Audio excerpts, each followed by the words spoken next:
দেখো কি সুন্দর একটা লাল আপেল আমার সামনে ভেসে এলো। এটা কি জাদু? আমি তো অবাক হয়ে গেছি। এটা বন্ধুরা দেখ, এটা কি? একটা আপেল। এটা হলো লাল লাল আপেল। আপেল খেলে অনেক শক্তি হয়। তোমরাও আপেল খাবে তো? আর এটা হলো হলুদ কলা। আমি কলা খেতে খুব ভালোবাসি। আর আমি এখন এই মজার কলাটা নিয়ে খেলতে চাই। এটা সত্যিই দেখতে খুব সুন্দর। এটি একটি লাল আপেল, অনেক সুন্দর আর মিষ্টি। আর এটি হলো হলুদ কলা, যা খেতে খুব সুস্বাদু। বাচ্চাদের পরিষ্কার পরিচ্ছন্নতা শেখানোর জন্য এটি একটি দারুণ বিষয়। দেখো আমার হাতে ধুলো লেগে গেছে, তাই এখন হাত ধোয়া খুব জরুরি। ও নো, আমার হাতে তো ময়লা লেগে গেছে। এখন কি করতে হবে? আমার তো ভয় লাগছে। মা কি আমাকে পরিষ্কার করে দেবে? খাওয়ার আগে, খেলার পরে হাত ধোবো মোরা পরিষ্কার করে। জীবাণু সব যাবে দূরে, থাকবো মোরা হাসি মুখে। বন্ধুরা, তোমরা কি জানো খাওয়ার আগে বা খেলাধুলার পর হাত ধোয়া কতটা জরুরি? পরিষ্কার হাত থাকলে আমরা সুস্থ থাকি। বন্ধুরা দেখ, এই খাবারগুলো কত মজাদার, কিন্তু আমি কি এগুলো নষ্ট করব? না না, একদম না। আমি আসলে শুধু একটু খাবার অনেক কষ্ট করে তৈরি করা হয়, তাই আমাদের উচিত যতটুকু প্রয়োজন ততটুকু নেওয়া এবং প্লেটের সব খাবার শেষ করা। খাবার অপচয় করা খুব খারাপ অভ্যাস। খাবার আমাদের অনেক শক্তির উৎস, তাই খাবার কখনোই ফেলে দিতে নেই। আমরা সবসময় খাবারের সম্মান করব এবং যতটুকু প্রয়োজন ততটুকু। আরে এই ডাকটা কার বলতো? ঠিক ধরেছো, এটা হলো বিড়াল মনি। তোমরা সবাই খুব বুদ্ধিতে পারলে। ঘেউ ঘেউ। আর এটা হলো আমাদের ছোট্ট কুকুরছানা। আপনারা সবাই কি শুনতে পাচ্ছেন আমাদের এই মিষ্টি ছোট্ট কুকুরছানাটির ডাক?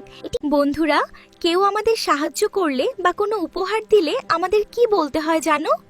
বলতে হয় ধন্যবাদ।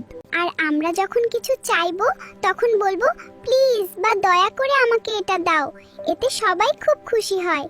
এখন চকলেটটা তো দারুণ ছিল, কিন্তু এখন এই খোসাটা কোথায় ফেলি? আমাকে তো এটা ডাস্টবিনে ফেলতে হবে, কারণ ঘর পরিষ্কার রাখা অনেক। চকলেটের খোসাটিকে এখানে ফেলে দেব? না না, এখানে ফেললে তো ঘর নোংরা হবে।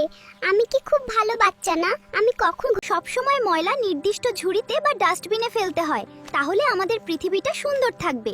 তোমরাও সবসময় ময়লা সঠিক স্থানে ফেলে। সোনামণি দেখো, আকাশটা কত সুন্দর নীল, আর বাইরে তাকালে কত সবুজ গাছপালা দেখা যায়। আমাদের চারপাশটা কত রঙিন, তাই না? এই যে সবুজ ঘাস আর নীল আকাশ, সব মিলিয়ে আমাদের পৃথিবীটা। চলো আমরা দুজনে মিলে খেলি। একা খেলার চেয়ে সবাই মিলে খেললে অনেক বেশি আনন্দ পাওয়া যায়। তুমি আমার বন্ধু, তাই এই বলগুলো তোমার সাথে ভাগ করে নিলাম। তুমি কি আমার সাথে খেলতে চাও? এটা তোমার জন্য। আমরা দুজনে মিলে একসাথে এই বলগুলো নিয়ে খেলবো। ভাগ করে নিলে খেলার আনন্দ আরো সবাই মিলেমিশে খেললে আনন্দ আরো বেড়ে যায়। তোমরা কি জানো, বন্ধুদের সাথে সবকিছু ভাগ করে নেওয়া অনেক আনন্দের। শেয়ারিং ইজ কি। ও, আমি ভুল করে পানি ফেলে দিয়েছি।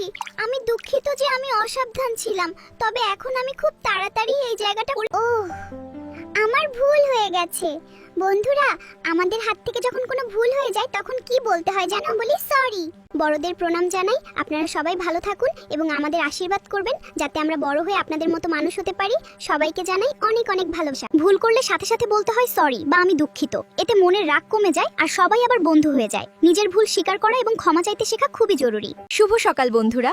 ঘুম থেকে উঠেই আমাদের প্রথম কাজ কি জানো? চলো আমার সাথে, চলো আজ আমরা নতুন কিছু শিখি এবং আনন্দ করি সারাটা দিন জুড়ে। শুভ সকাল বন্ধুরা। ঘুম থেকে উঠেই আমাদের প্রথম কাজ কি জানো? চলো আমার সাথে। দাঁত মাজা আমাদের শরীরের জন্য অনেক জরুরি। সকালে আর রাতে ঘুমানোর আগে দাঁত মাজলে দাঁতে পোকা হয় না।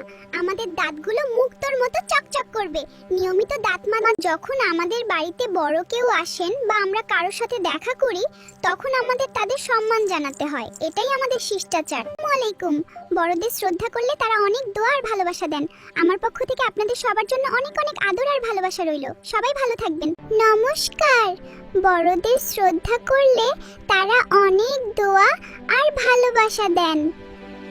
বন্ধুরা দেখ, আমাদের এই বন্ধুটির খুব তেষ্টা পেয়েছে। একে জল না দিলে এ বড় হবে কি করে? আমরা সবাই মিলে ওকে একটু জল দেই। গাছ আমাদের অক্সিজেন দেয় আর পরিবেশ সুন্দর রাখে। তাই আমাদের উচিত নিয়মিত গাছের যত্ন নেওয়া। প্রকৃতির যত্ন নেওয়া আমাদের সবার কর্তব্য। আসুন আমরা গাছপালা ও পরিবেশের যত্ন নিই এবং আমাদের সবার মধ্যে একটি